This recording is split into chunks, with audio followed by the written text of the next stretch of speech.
contradicts Christian doctrine. I will also now explain why morality based upon the God of the Bible is dangerous and inferior to a secular humanist morality. Dr. Craig and others assert that Christianity provides a superior basis for morality than the secular humanism. However, since the Christianity that Dr. Craig defends is a Bible-based religion, we have to look to the behavior of the biblical God to see if that God is moral.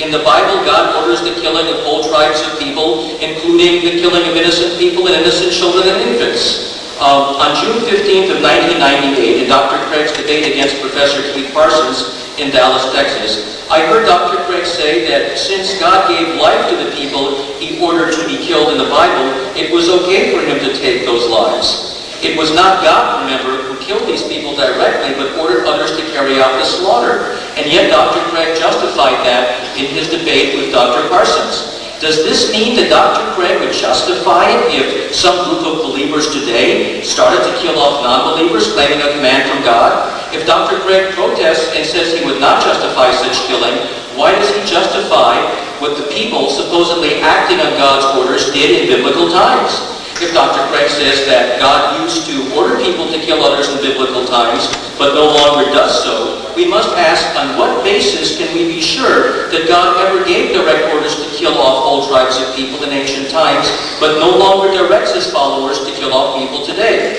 If Dr. Craig takes this position, it means he is admitting that all sorts of direct communication from God, including direct orders to kill, such as Samuel delivered to King Saul, occurred only during biblical times. This again raises the specter of why we had miracles back then, but we moderns are denied them today.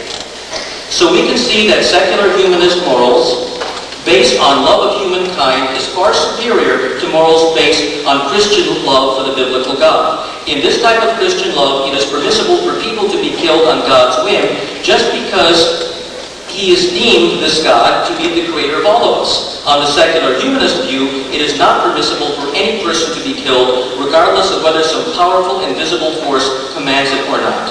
The Bible is so filled with atrocities that we cannot possibly root even any agreed upon objective basis for morality in it. Yet Dr. Craig says that the loftiest of morals have no stable foundation without the God of the Bible. He also repeatedly said, and has said, that there is no reliable basis to condemn outrages like rape in a universe without his biblical God. Well, as I will later point out, the biblical God has condoned rape. Yet, if there are such things as objective moral values, no one more egregiously violates those standards than the God of the Bible. The amount and nature of evil in the world also makes the existence of an all-powerful, all-good, all-knowing God highly unlikely. If God is all-powerful, he could certainly have created a world with less evil and less calamity. He could have given us a world that is more climatically stable, with less floods, earthquakes, volcanic eruptions, fewer hurricanes. He could have created a world without tobacco. He could have made the avocado pit smaller. If God loves humanity like he's supposed to, then he could certainly lessen the amount of suffering on this earth. The Bible portrays God as a being who can make anything happen that he wants to happen. This is set forth in Isaiah 46, 9-11 and Ephesians 1:11. Thus God could figure out a way for humanity to grow and develop without undergoing the enormous amount of suffering we endure. The news is replete with stories of innocent young children killed by stray bullets, innocent young children maimed and butchered all over the world, innocent people maimed and killed by natural disasters as well as by human-fomented people. In his debate against Professor Ted Drange, Dr. Craig argued that some of the most egregious of atrocities have resulted in people coming to know God, and thus the earthly trauma was worth it because it led to eternal salvation. Well, the Holocaust did not result in the surviving Jews coming to know Jesus in any greater numbers, and thus if the Holocaust were meant to be a catalyst to get the traumatized survivors of the concentration camps to come to Jesus, it didn't have such an effect. Being omniscient, couldn't God have seen that this wouldn't work in case of the Jews, and thus spared them the trauma of the Holocaust? If suffering is a warning from God, God should explain how and why and be clear about the warning and what it's for. In a dream or a religious experience, God should say to somebody, you know, I let that stray bullet blow your 3-year-old daughter's head off last night because I wanted to send you a message that your inside stock trading deals are completely immoral and totally unfair to your partners. Or God could reverberate a voice throughout the house of someone and say, your beautiful young spouse has just been drowned in a swimming accident so that you will stop your awful software copyright infringements, rather than remaining silent. Now, why is Bangladesh, for instance, singled out as a place of such immense suffering rather than Beverly Hills or here in Malibu? Why does one soul get to come to earth in a body in a Brentwood mansion, and the other soul is consigned to enter the world in a mud hut in places like Bangladesh? If you want to say that God is rewarding countries where Christianity dominates, then why did God allow the greatest and richest oil reserves to be in Saudi Arabia, a country which is hostile to Christianity and even prohibits Christian evangelizing? Some Christians have argued that sometimes evil brings about great human qualities such as the exercise of compassion. But the exercise of compassion would be consistent with far less evil if this all-knowing, omnipotent God had given humans superior empathetic abilities. It has been argued that helping the suffering is a great good, and that thus suffering is necessary in order for others to have people to help.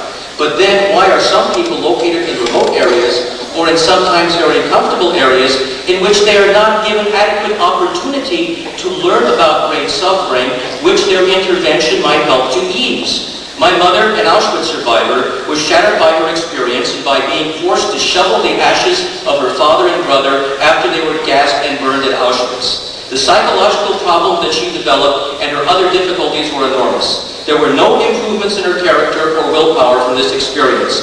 It only made her weaker, more afraid, and feeling more hopeless about life. Is someone not going to argue that God had this hidden purpose to make her experience Auschwitz and be so broken afterwards, so that I, her son, after spending most of my childhood observing her and hearing about her horrible experiences, would grow up to be a major atheist activist? Is that one of God's hidden purposes? Now, the strong likelihood that death is the end of our conscious existence makes Christianity implausible. Now, it may be nice to someday float through heavenly spheres of great joy, but what we know about the dependence of self-awareness on the physical brain makes the possibility of conscious survival of death highly unlikely. We come to acquire all knowledge through our brains as we go through the tedious process of growing and learning over a span of years. At the age of 2 weeks old, none of us has the type of conscious self-awareness that we would wish to hold on to for eternity. Thus, if a 2-week-old baby or a 3-year-old child dies, does that child suddenly reconstitute in the hereafter as a fully formed person, speaking a complete language and thinking complete adult thoughts? We know our thoughts and our ideas by the language we speak. That language is learned entirely through sensory input into our brains. If you take a newborn who is completely deaf and completely blind and further situate that person on a remote island without ever having any human contact other than being fed and housed, in such a way so as to avoid climactic discomforts, that person, regardless of how long he or she lives in such a condition, will never develop any level of consciousness or thought process or understanding that would be even minimally cognizable to us as meaningful awareness. If such a person dies after some 7 years in this state, will they appear in the hereafter, now able to hear, see, and speak a language in which they can communicate ideas, the same as a person who has had a full life in the physical body with all sensory conduits to the brain completely functioning? Will such a person magically now have a meaningful level of consciousness so as to be able to enjoy eternity and understand the glory of the afterlife? The same as one of us who had developed our minds in the normal pattern of studying, learning by way of sensory input into our brains? If even a blow to the head or Alzheimer's disease can eclipse consciousness, how much more can consciousness be annihilated by the total destruction of the brain? If a 2-year-old child is rendered a human vegetable by severe brain damage and exists in that state for 60 years and then dies, does that person all of a sudden appear in full awareness in the hereafter? The same as if that individual had undergone a full life's experiences? In his debate with Professor Doug Jessup, Dr. Craig said that non-physical entities can influence physical events, such as his mind willing his arm to raise.